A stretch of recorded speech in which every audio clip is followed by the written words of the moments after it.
Good evening. I'm John Batchelor. This is the John Batchelor Show.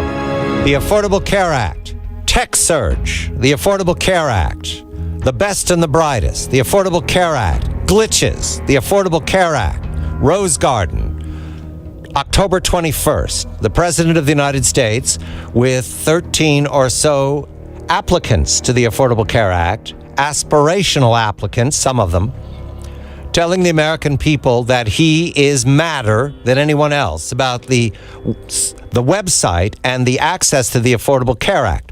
There's a poll tonight from the Pew Research, and it's striking in how they break down the opinion of the American people. How well are the online health insurance exchanges working?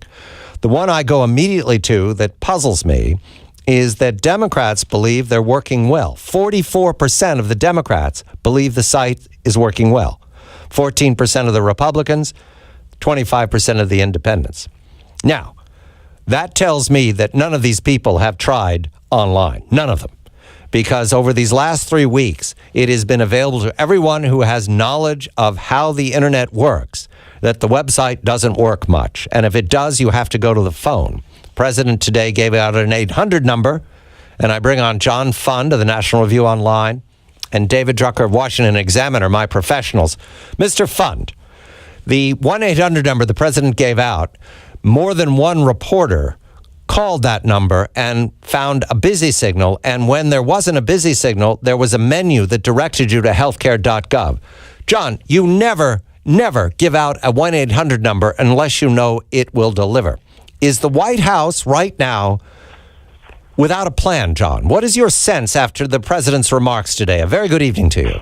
Well, I tried the number several times today and did not get through. On the other hand, in the last try, I did speak to a very nice lady named Jessica, and Jessica was very helpful but very stressed out. And in the end, Jessica couldn't answer my basic questions, but she said she'd get back to me, so I will await that. This is of an order of magnitude worse than the debut of New Coke 25 years ago. I mean, retire the Edsel, retire Ishtar, retire all the great totemic failures of marketing and access in the past. This will stand out as almost unique. John, the president today, did he appear well-informed about how bad it is? We've been working on this for 3 weeks now. It was a surprise to all of us, but you do your due diligence. You talk to website developers. You talk to code writers. You get a sense that the federal government has never done digital well, and they've failed on a scale right now that is gargantuan, and it did not appear to me that the president's speech today reflected the facts. Well, one of the first problems that you got with the president was he said the website and the Obamacare has exceeded expectations.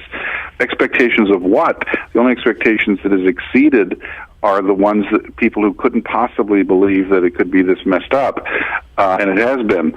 The president also talked about, we're going to throw the best minds in America on this, a tech surge. Best and brightest, yes. A tech surge. Well, anyone who knows anything about IT will tell you that the one thing you don't want to do if you have an IT project in trouble is to put too many cooks in the kitchen. As this cliche goes, they will spoil the broth. You need an overall manager. By turning over the original website design and management to the Medicare's Department of HHS, Health and Human Services, you guaranteed a government overseer that was chaotic, incoherent, and incomplete.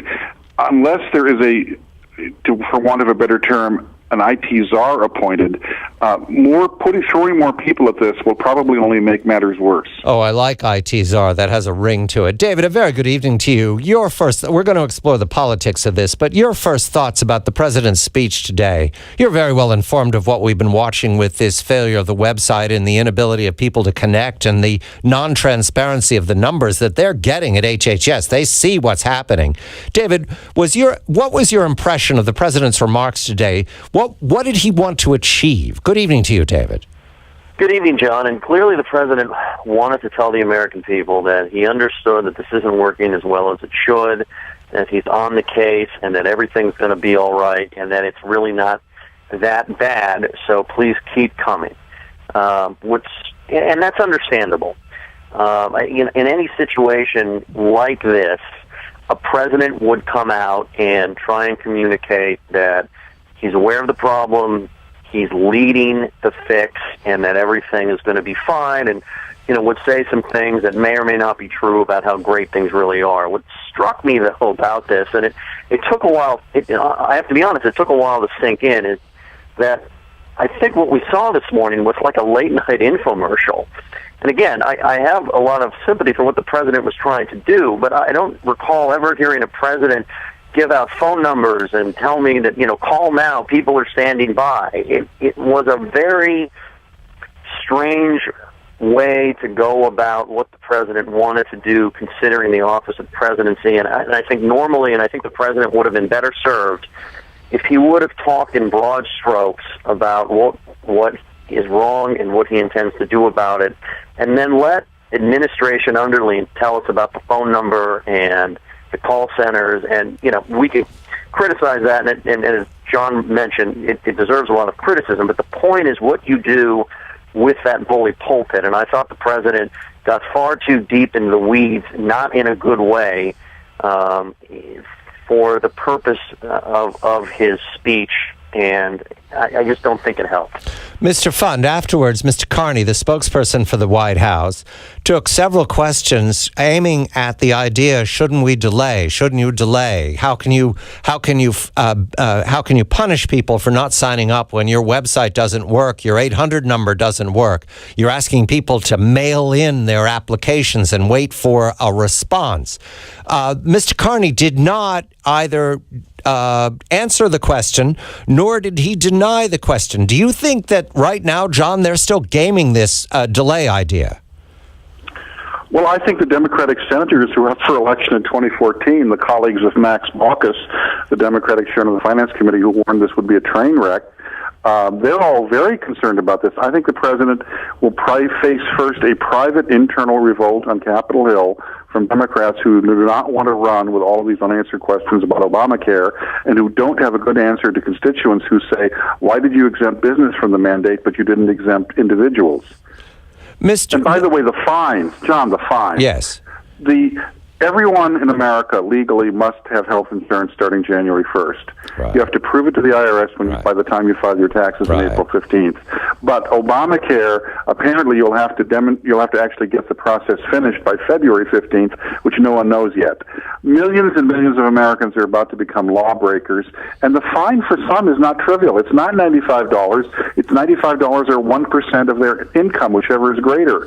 I believe the fine issue has the potential to become like prohibition, something that is widely scorned, often mocked, seldom enforced, but breeds disrespect for the law and anyone who had anything to do with the law. David, the fine, the deadlines. Deadlines are very difficult when you're instituting a new policy right now. Did you hear today, either from Mr. Carney or from the president, that they're thinking about delaying? Because that would give them a lot of room to rebuild the site. That's what's necessary. I'm told, David, they've got to rebuild. They can't fix this. It's got to be rebuilt. They got to start over. And that may be the case, but I think delay would be an extraordinary step by the administration that it does not want to take. And I think the reason for that is by delaying the individual mandate, right, you're going to have insurance companies over the next more than a year,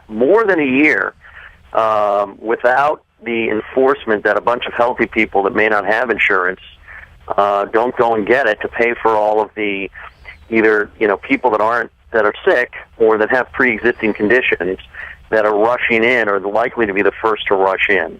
And I think that it would really upset the law fiscally, and that's if you believe that the law is fiscally sound as it's designed. So for that reason and for the participation of the insurance companies who might just start dropping out when they can, or other insurance companies would not feel encouraged to join the marketplaces if they saw something like that. So that's why I don't think the administration's going to go there. It would also just be basically admitting that Republicans were right, and it might help absolve them for the shutdown mess in a way. So I just can't see that happening. We'll turn to the Republicans next. My professional is David Drucker of the Washington Examiner, John Fund of the National Review Online, the Affordable Care Act, Tech Surge, Best and Brightest. I'm John Batchelor.